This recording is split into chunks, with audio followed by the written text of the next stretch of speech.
अपनी पहचान छिपाते और संक्रमण फैलाते कोरोना स्प्रेडर्स लॉकडाउन के अकेले दुश्मन नहीं हैं। लॉकडाउन के कुछ नए दुश्मन भी निकल कर आए हैं, जो बगैर मास्क पत्थर से सीधे कानून व्यवस्था को निशाना बना रहे हैं। पूरा देश से इन दुश्मनों की तस्वीरें आ रही, मगर पश्चिम बंगाल के हावड़ा से जो तस्वीरें आई, उन्होंने तो ममता बनर्जी के तमाम आरोपों और दावों की पोल खोल दी है।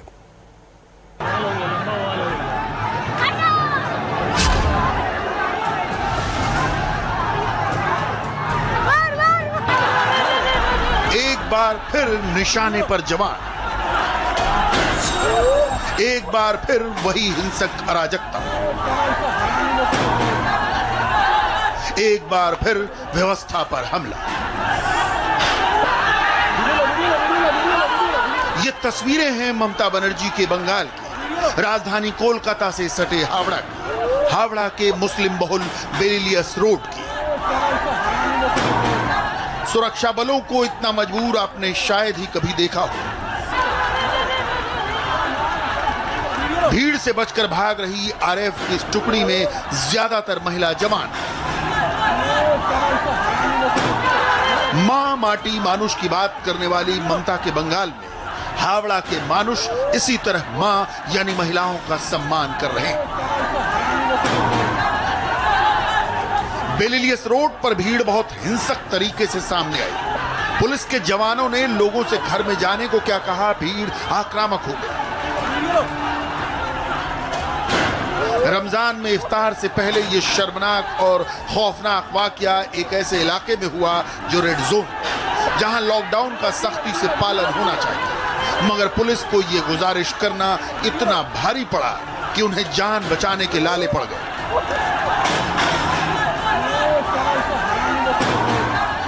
पुलिस के जवानों को मारती पीटती भीड़ गलियों से बाहर ले आई।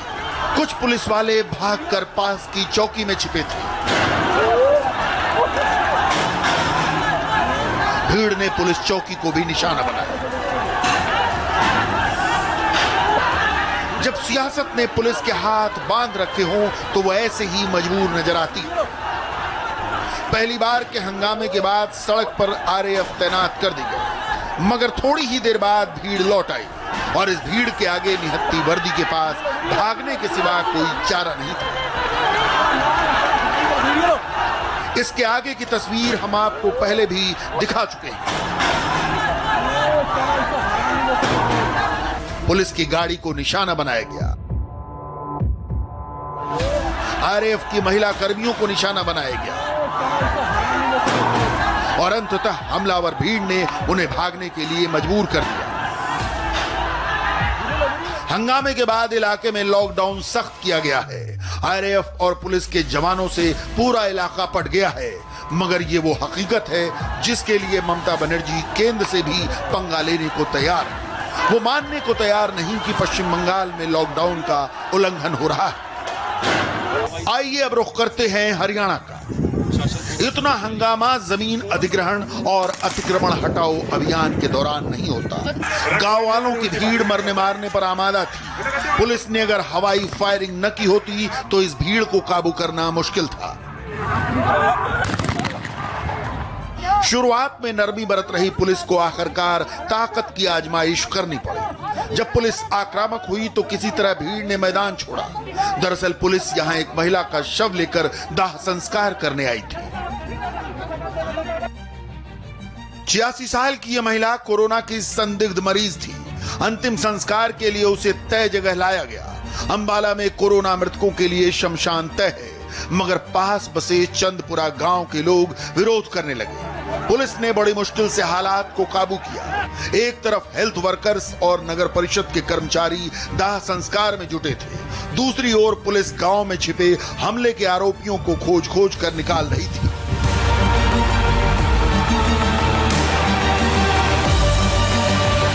गांव वालों का विरोध इस बात का था कि महिला उनके गांव की नहीं थी, इसलिए उसका अंतिम संस्कार यहां नहीं होना चाहिए। जबकि प्रशासन ने अंबाला में कोरोना मृतकों के लिए जो शमशान निर्धारित किए, उनमें एक ये भी। पुलिस ने सख्त संदेश देने के लिए सभी आरोपियों को हिरासत में ले लिया है। दरअसल यही वो रवैया है जो देश में कोरोना की तकरीबन जीती हुई जंग को पीछे धकेल देता है। जब सारी दुनिया भारत की दिखाई राह पर अमल कर रही है, हम अपने ही घर में मजबूर हो जाते हैं। तो आज हेल्थ की टीम, कमेटी की टीम और हमारी पुलिस की टीम यहाँ पे डेड बॉडी लेके आई थी। तो गांव वाले लोगों ने उसका विरोध किया और 100-150 आदमी लॉकडाउन तोड़ते हुए यहाँ पे इकट्ठे हो गए और सरकारी काम में बाधा डाली।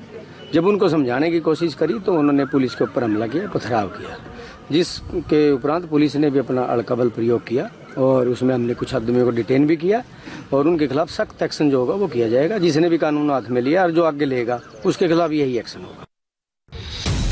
प्रधानमंत्री से लेकर मुख्यमंत्री तक इस कठिन वक्त में पुलिस वालों की भूमिका को सलाम कर रहे हैं, मगर इस कठिन वक्त में भी पुलिस से पंगा लेने वालों की कमी नहीं है।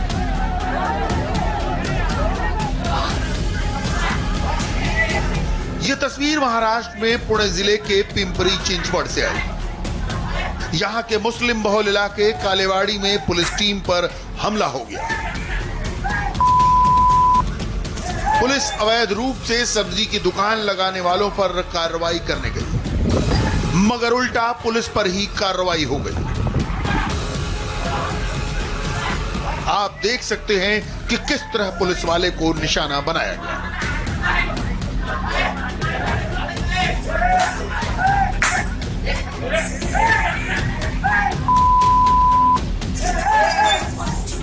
पुलिस ने इस मामले के 3 आरोपियों को गिरफ्तार कर जेल भेज दिया है। मगर कोरोना लॉकडाउन के बीच ही महाराष्ट्र के औरंगाबाद के एक गांव में पुलिस को रोड मार्च करना पड़ गया। औरंगाबाद की पैठण तालुका में एक मस्जिद में नमाज पढ़ने जुटे लोगों ने बवाल मचा दिया। लॉकडाउन की वजह से पुलिस ने भीड़ को मस्जिद जाने से रोका तो पुलिस वालों पर ही हमला हो गया। इस हमले में कई पुलिस वाले घायल हो गए। हमारे लोगों के ऊपर वहाँ के जो रहने वाले हैं उन लोगों ने वहाँ पे पथराव किया है। मेरे एक ऑफिसर को चोट आई है, बाकी जो मेरे जो हेड कांस्टेबल्स हैं उनको भी चोट आई है। उनको आगे के इलाज के लिए, अच्छे इलाज के लिए मैंने औरंगाबाद शहर हॉस्पिटल में भेजा गया है और अब तक हमने 31 जो आरोपी है उनको पकड़ा है। बाकी कुछ हम आरोपी जो है उनको पकड़ के लाएंगे ही लाएंगे। लॉकडाउन के दौरान महाराष्ट्र में पुलिस वालों पर हमले की 150 से ज्यादा वारदात हुई हैं। हमलों में कुल 42 पुलिस कर्मचारी घायल हुए। 535 आरोपियों को गिरफ्तार किया गया। पूरे राज्य में सबसे बुरी स्थिति पालघर जिले की रही। वहां हमले की 8 वारदात हुई और 10 पुलिसकर्मी घायल हुए। 43 लोग गिरफ्तार भी किए गए। पालघर के ही गढ़चिंचले गांव में 2 साधुओं समेत 3 की हत्या हुई थी। यहां बचाने गए पुलिसकर्मी भी पीटे गए थे। हालांकि कोरोना वॉरियर्स पर हमले रोकने में नाकाम रहे महाराष्ट्र के गृह मंत्री अनिल देशमुख अभी भी हमलावरों को चेतावनी दे रहे हैं। मैं चेतावनी देना चाहता हूं कि महाराष्ट्र में जहां जहां भी हमारे पुलिसकर्मी के ऊपर, हमारे डॉक्टर्स, हमारी नर्सेस, इनके ऊपर जहां जहां भी हल्ला होगा उनके ऊपर कड़ी से कड़ी कार्रवाई की जाएंगी। आज के तारीख तक महाराष्ट्र में 153 जगह पुलिस के ऊपर हल्ला हुआ, उसमें करीबन 535 लोगों को गिरफ्तार किया गया। आइए अब गुजरात के वडोदरा चलते हैं। ये वडोदरा का नागरवाड़ा इलाका है। आबादी मुस्लिम बहुल है, पहले से हॉट स्पॉट घोषित है। यहां 100 के करीब कोरोना पॉजिटिव केस हैं। रेड जोन में आने के कारण जरा भी छूट की गुंजाइश नहीं। तस्वीरें देखकर आप यहां की निगरानी का अंदाजा लगा सकते हैं, मगर इतनी निगरानी के बाद भी नागरवाड़ा में जमातियों ने अपनी वाली कर डाली। सुबह 5 बजे सहरी और फजर की नमाज के बाद लोग बाहर आ गए। नागरवाड़ा की सकरी गलियों में भीड़ जमा होने लगी। भीड़ की वजह से लॉकडाउन और सोशल डिस्टेंसिंग टूटने लगी।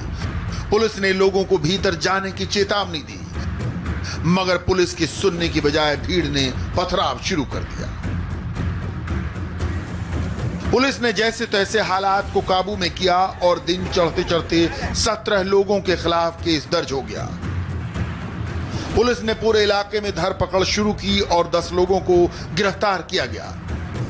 करेली बाग थाने की पुलिस ने हाईकोर्ट के निर्देश के मुताबिक इन सारे लोगों का कोरोना टेस्ट कराया। आप जानकर चौंक जाएंगे कि पकड़े गए 10 उपद्रवियों में से 5 कोरोना पॉजिटिव निकले, जिन्हें हेल्थ वर्कर्स की देखरेख में जेल भेजा गया। करेली बाग थाने को सैनिटाइज किया गया और आरोपियों के संपर्क में आए पुलिसकर्मियों को होम क्वारंटीन किया गया। नागरवाड़ा की कोरोना हिस्ट्री क्या है, ये भी सुन लीजिए। नागरवाड़ा वो इलाका है जहां से 2 लोग अहमदाबाद गए थे। ये दोनों अल्पसंख्यक बहुल दानी लिमड़ा इलाके में ठहरे। दानी लिमड़ा वो इलाका है जहां लॉकडाउन के दौरान कर्फ्यू लगाना पड़ा। यहां ये लोग जमातियों से मिले और कोरोना संक्रमित हुए। संक्रमण के बाद नागरवाड़ा लौटकर इन्होंने तकरीबन 100 लोगों को संक्रमित किया। इतना संवेदनशील इलाका होने के बावजूद लॉकडाउन और सोशल डिस्टेंसिंग को लेकर लापरवाही चौंकाने वाली है। पुलिस के रोकने पर पथराव तो अराजकता ही नहीं, अपराध की श्रेणी में आएगा। मगर लॉकडाउन का पालन करने की बजाय उसे तोड़ना और पुलिस पर हमला लोगों के लिए खिलवाड़ बना हुआ है। यह वक्त एक ब्रेक का है। ब्रेक के बाद दिल्ली से कोरोना पर एक बड़ी खबर।